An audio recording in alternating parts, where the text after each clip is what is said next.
Hello, everybody. This is Zerda with Zerda MTG, and I'm back at it again today with another historic gameplay video. So today I'm going to be playing the blue-white control deck that I did a deck tech on yesterday.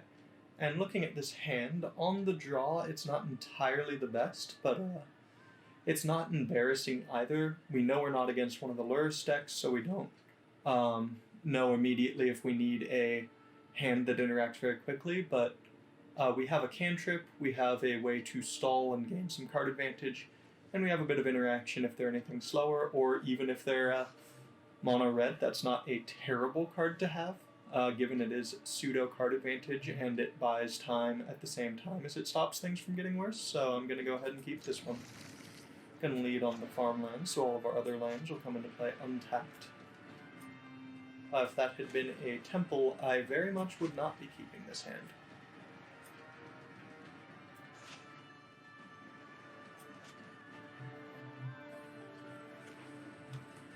Alright. Could be mono red. We don't know for sure yet, though.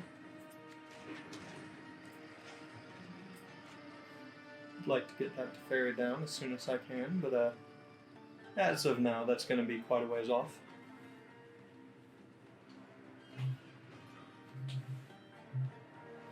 Unless I see a black mana source, I'm just going to go ahead and cycle the cast out next turn. Well, depending on what I draw. As of now, it looks like that's what I want to do to try and get more land drops and a better hand full of cheaper spells. Different interaction. Ooh, goblins. That's one I haven't actually played against too much, surprisingly. At least with this deck, so not too sure how this match is going to play out, but as long as I draw a Wrath at some point and have a counterspell for their Muxus, I don't imagine it will be too terrible. Although it's looking like a very fast Muxus. They can have one next turn if it's in their hand very easily. I am going to cycle this. I don't know what they were afraid of with not attacking with the Skirk Prospector, but I'm not about to look that gift horse too thoroughly in the mouth. Excellent. Seal Away is very useful to have. Unfortunately, their card advantage isn't card draw, though, so Narset's pretty bad here. Matron, I will allow.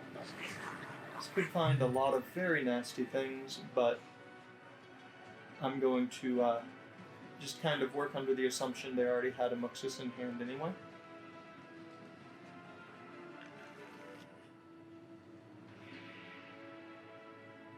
And I'd like to eat up their turns and their creatures when they go to cast it. Nothing here. My turn. I think I'm just going to deploy the Blast Zone. I could have played the Hollowed Fountain there, but I don't imagine my plan is to... How do I put it? I don't imagine my plan is to just get out my tap lands first and hope. I want to, if they cast Muxus this turn, counter it. If they don't, start ticking up Blast Zone towards 3, where it can be at its most effective against all of their haste granters. Maybe 4 if a Krenko drops.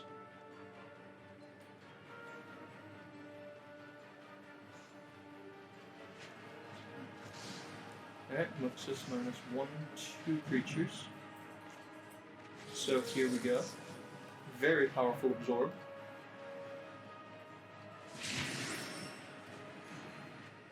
And that's why I didn't counter the Matron.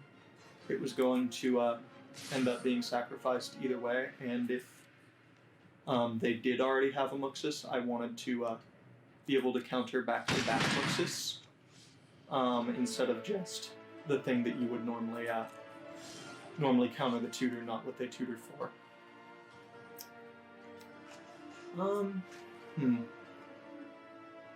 I suppose here, at the end of turn, if they don't do anything, my plan is going to be to activate Castle Ventress, Ardenvale. Too used to only having the blue castle. But Ardenvale is the one that makes tokens, not Ventress. Actually, I think this is safe to make a token if they swing. Snoop. I'm gonna go ahead and say no to that. That one's a little too risky for me to just allow. I suppose I could have instead ticked up the Blast Zone, but then I'd be priced into countering it. I'm gonna hold on to the Seal Away though.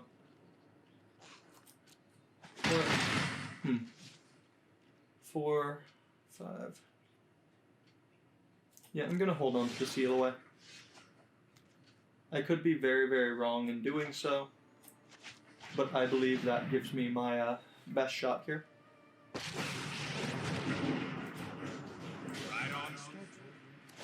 If they have a Muxus, I'd like to be able to answer the Muxus itself, and if they don't, I am going to bluff having the 3 mana counter here though. And in the worst case scenario, I just get to cycle in addition to Sealing Away.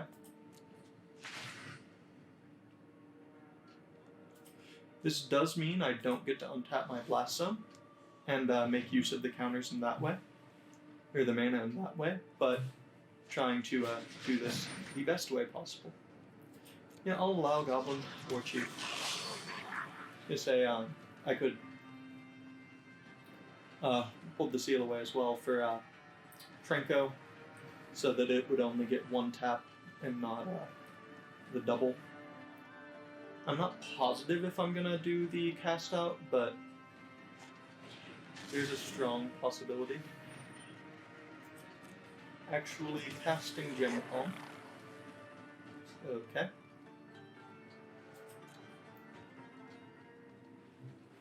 In fact, yeah, I think I'm gonna hold on to the cast out and not cycle it, because I want to defend my Teferi here.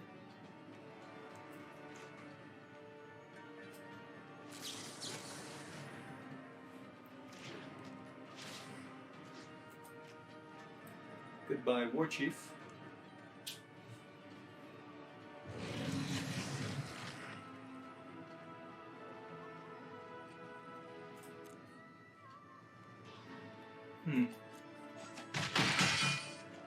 Don't make another move. No, I don't think I'm going to cycle that cast out. Dovin's Veto, not exactly a live card in this matchup, which is unfortunate, but so be it. Let's see, I could put a counter on, then untap it, and I think I'd have Seal Away mana. But I think I'd rather cast Narset.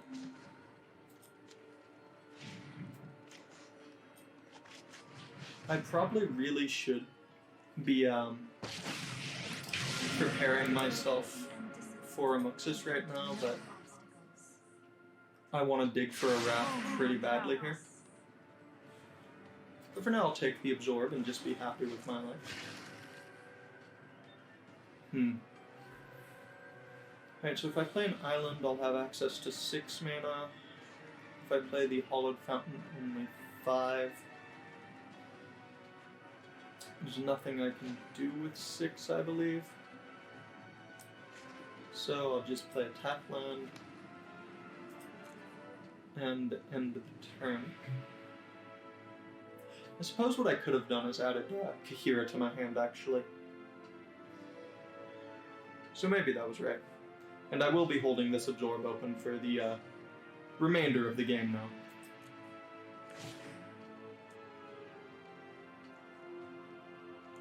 Untap, untap.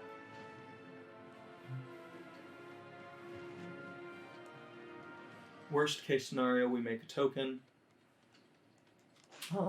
at the end step. I shouldn't say worst, I should say best. Because that means we don't have to do anything.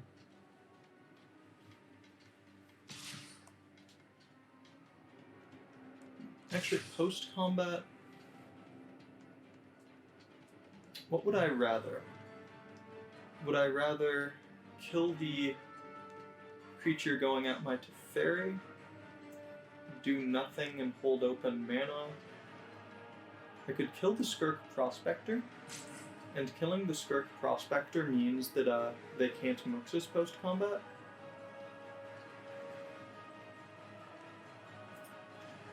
Yeah, I think I'm actually going to do that. This does get beaten by Gem Palm, but I'm not too worried about that. So I'm just going to take them off of mana. I think that's my best line.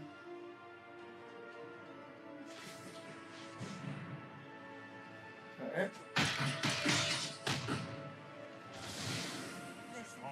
And yeah, I could have saved the Teferi, but I didn't feel the urgent need to.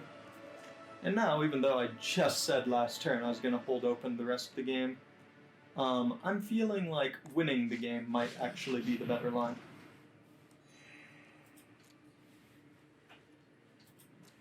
I'm at a healthy life total. I have the opportunity to now. This is risky. I fully admit that. But without a imminent threat of Muxus, I'm not feeling like I'm in a great amount of danger. Yep, there's Cranko. It doesn't have haste. I was going to say, if they Cranko, I even have the cast out for it. It's fine.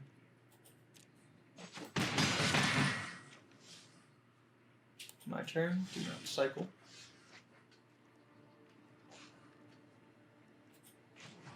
I can start putting counters on that. Let's see. How much mana will I have? 1, 2, 3, 4, 5, 1, 2, 3. Yeah, I'm not going to do that.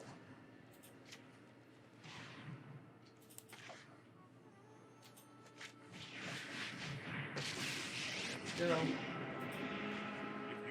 Plus on my Teferi. Let's skip to the good part. I suppose that's an even better alternative, though. I did plan on casting out and being sad about not having counter magic open. But, you know, I think I'll somehow manage with just wrathing instead of using spot removal. 5 mana. Wily Goblin. Okay.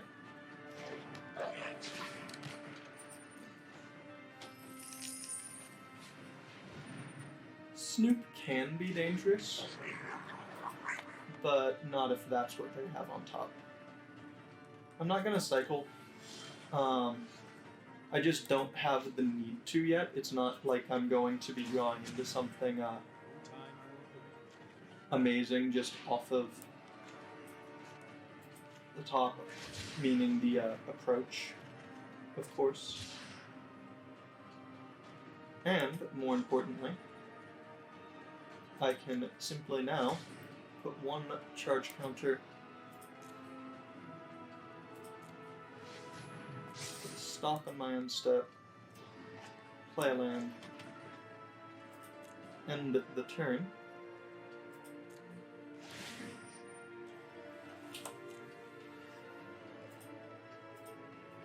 Untap. I'm still in my end step. I'm gonna blow up all of their 2-drops. Meaning, Wrath number 2. Give them back, Chief. I don't mind, it's not the scariest. It doesn't draw them cards. They have to deal before, well, this turn, in fact. I didn't even have to do this, but hey.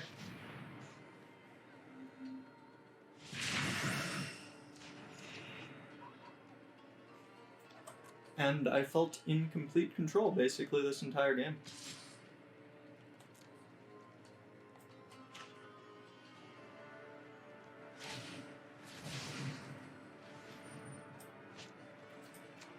Go ahead and let them know that they lose, in case they haven't been counting. And there we go. Approach for the win.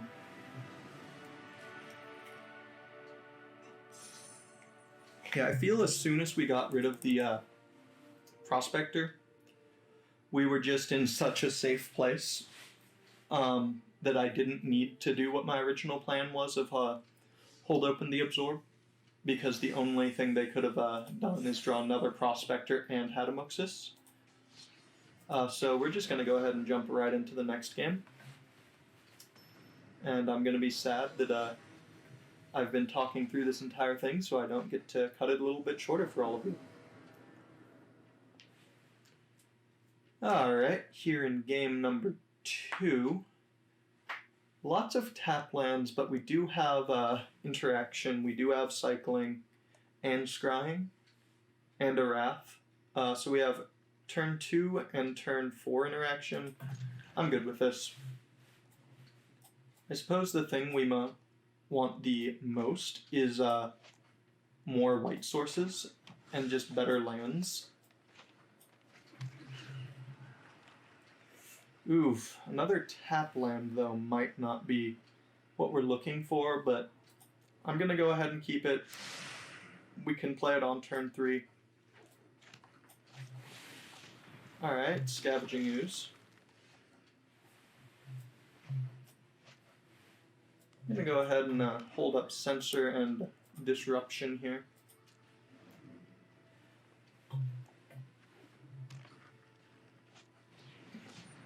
Brontodon. Yeah, no, that's fine.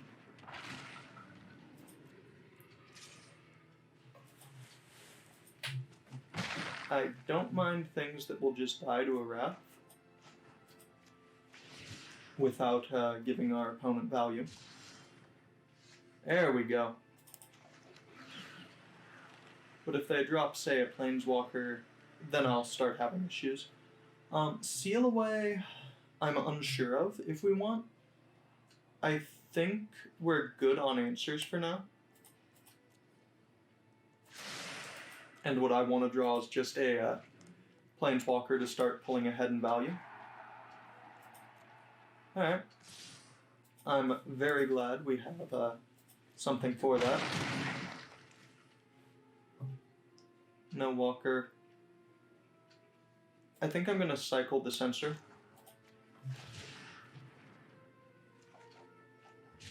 That's fine. I'll play another Temple. I just want to buy time for my opponent to actually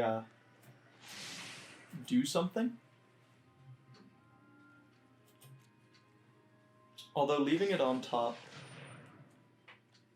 Alright. I'm not about to let the Coco go. Actually, yes I am.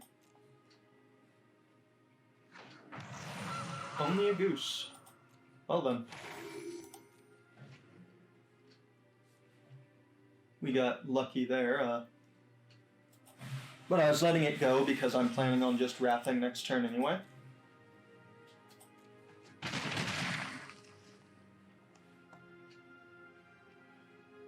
Though I suppose that does show that my initial worry is basically for naught.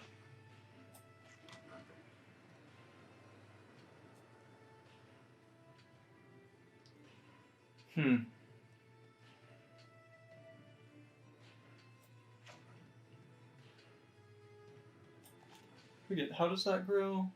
Oh no, it just costs less for each legendary creature and Planeswalker. Alright. So we'll just shatter this guy here. I'm somewhat worried about another collected company, because I can't imagine any other reason they were. Alright. Anything else they were holding back with? I guess they were playing around the Wrath.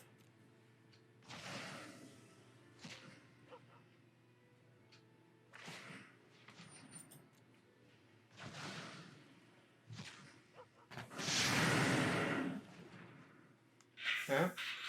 The next turn we get to hold up Dovin's Veto, or Jwari Disruption, after we play our Teferi, at least during the end step. Alright, that card is pretty decent.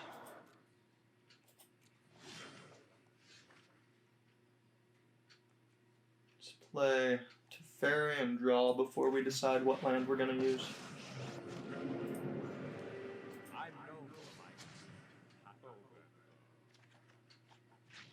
Alright. Guess we'll play another Field of Ruin and untap 2 blue-white lands. Doesn't gain hexproof, does it?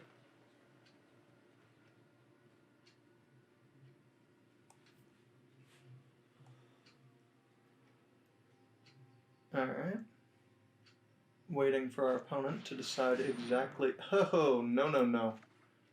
No mana floating? How about you don't do that nightmarish thing to me, opponent? Thank you. Great Henge sounds difficult to beat. Have to let this one happen. You're not going to win this. Does proc, sadly, but at least we'll see what it is. Oh, that thing. Hard to block card. Keep up the pace. Castle Ardenvale. Not bad. Suppose that means I should hold off on the Blast Zone, though. And make our opponent think it's safe to play that out.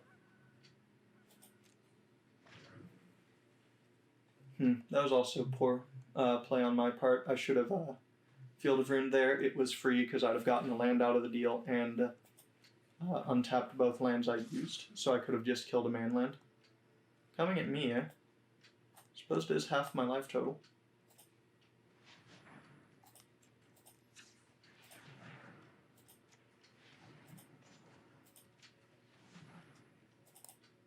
Come on, cast out.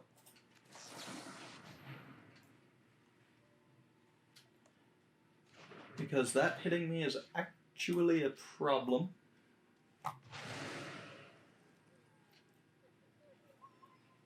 Don't need to give our opponent free card advantage. Thrashing Brontodon. Okay.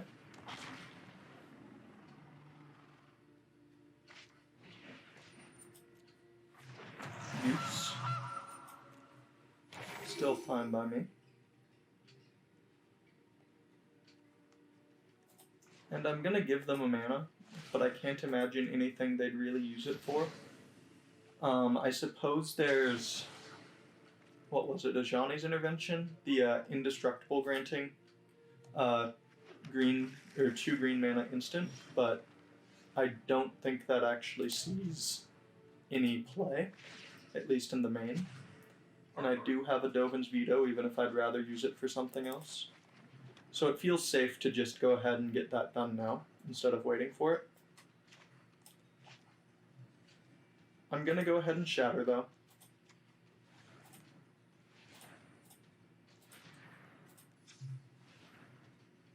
Instead of Wrathing, because if they want to go ahead and destroy the cast out to draw a card, I don't honestly mind right now.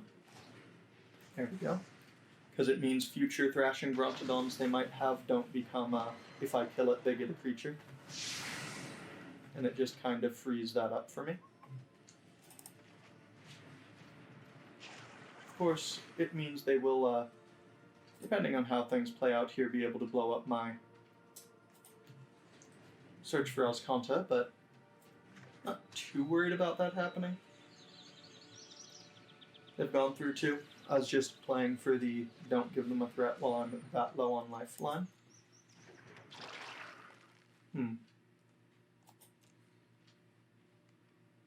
Okay, that Scavenging Ooze can grow absurdly large. And also, I don't need another Narset. I've got plenty of card advantage here. Oh? I don't think I'm casting Teferi this, or approach this turn. I'm pretty sure, in fact, that I'm just going to put 2 counters on Blast Zone. That will blow up my own search, though.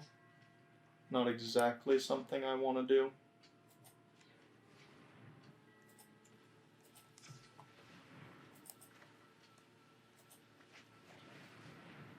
So let's see if I can find a better answer.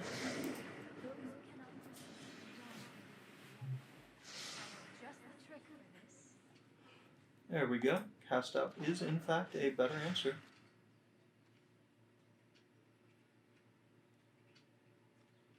And I'll just go ahead and pass the turn here.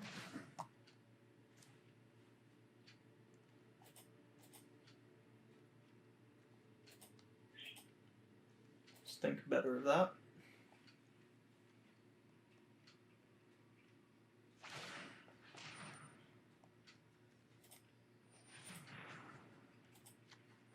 You know what? I'm not going to use this anyway.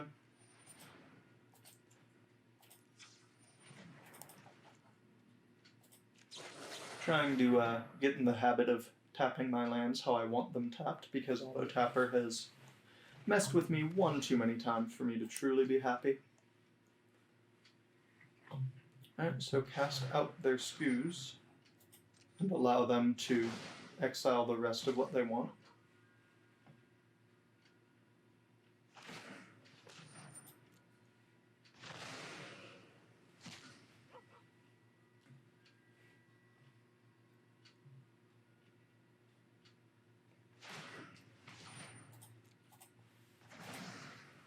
We do basically have this game at this point, though.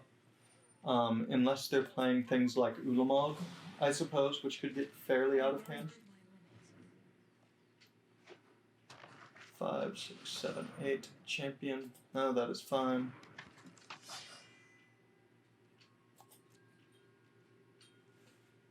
Don't imagine I'm going to need to worry. Suppose I definitely should have put a counter on that, though. My mistake.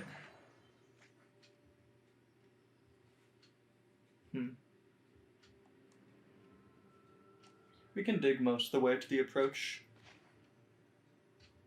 So let's go ahead and do it. 7. Now it's 3 cards deep.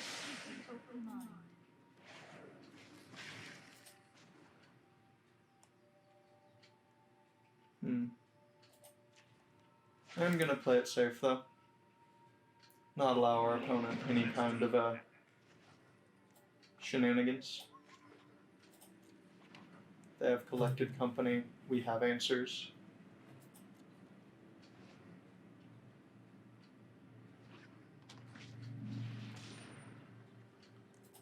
Yep, they have a Greek's Harbinger.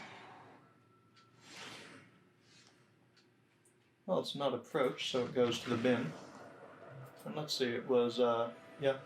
So bin, draw, win. And there we go, we finally got out of Platinum 2. Whew. Will I finally make it back into Diamond, or even into the coveted Mythic?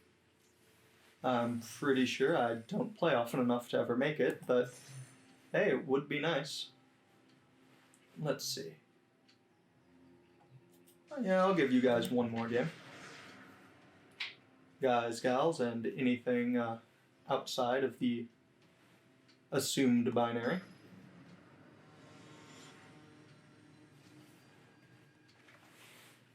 Trying to work on my language, but let's be fair, it's very, very difficult to adjust the way you speak. So I only ask you be patient with me. Alright, again on the draw. We will keep this, though. In fact, this is probably one of our strongest keeps today. We have good interaction on turn 2. We have the we have both Juari and Seal Away. We have a Teferi, and we have a Cycler. Something tells me we're going to be casting the Jwari as a spell this game and not playing it as a land.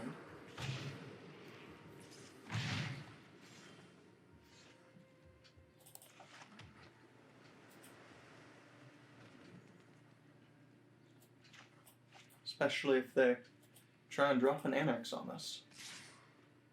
I'm gonna allow it this turn, because the things we can counter on turn 3 are so much better than anything else they could possibly do. Alright. We just basically need to live in fear of annex. Because while we do have answers, I don't want to, I do want to be sure that we're using the answers we have as efficiently as possible. Here, because we drew the Censor, I'm kind of tempted to just play out the Jwari Disruption. I think that's what I'm going to do, is I'll play it as a Jwari Isle, or Jwari Runes. And next turn, if we absolutely have to, we can shock in. Although I'm very much hoping that isn't mandatory. Yep, Wizard's Lightning, that's a good amount of damage.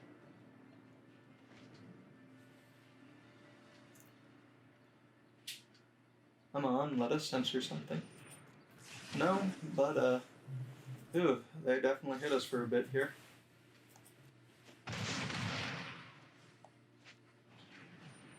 Oh boy. We need a Wrath, and we, need it now, so let's cycle away. Pretty sure we're gonna lose this one to burn, though. Or we're going to get very lucky.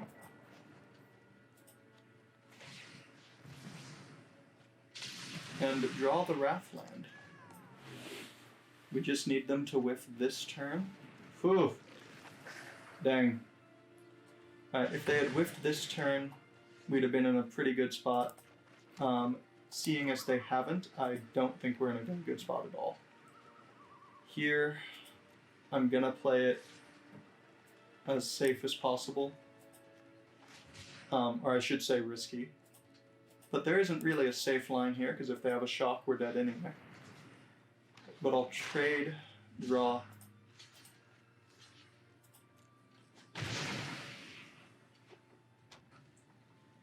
And we really need next turn for them to draw a spell and not a land.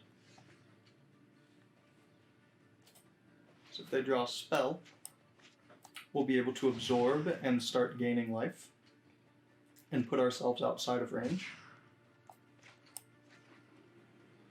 So here we go.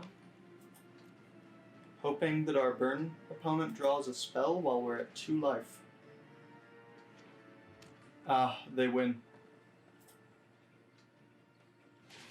Good game, opponent. So yeah, if they'd drawn a spell there, we'd have gone back up to 5, even if we had to do it on our own turn, because they'd have held the instant. But if it had been a creature, we counter it, go to 5, drop a Teferi, draw a card, and start digging our way to casting that approach. And the approach is probably enough to buy us the time to get back to it if we're drawing 2 a turn with Teferi. But as it stood, that was a rather sound defeat, but I hope you now see why in the deck tech I was talking about Absorb being so good against something like Mono Red. After you trade off resources, it just kind of puts the game well beyond their reach. Because I'm sure you can see they shock, they play a Pashino Pyromancer, they play a Soul Urgitu Lava Runner, and then we're just in business ourselves. But that's the way it breaks. In any case, that was all we had time for today. I hope you enjoyed the video. If you did, please do remember to like, comment, and subscribe. It really means a lot to me and would help the channel grow. And I'll see all of you in the next video.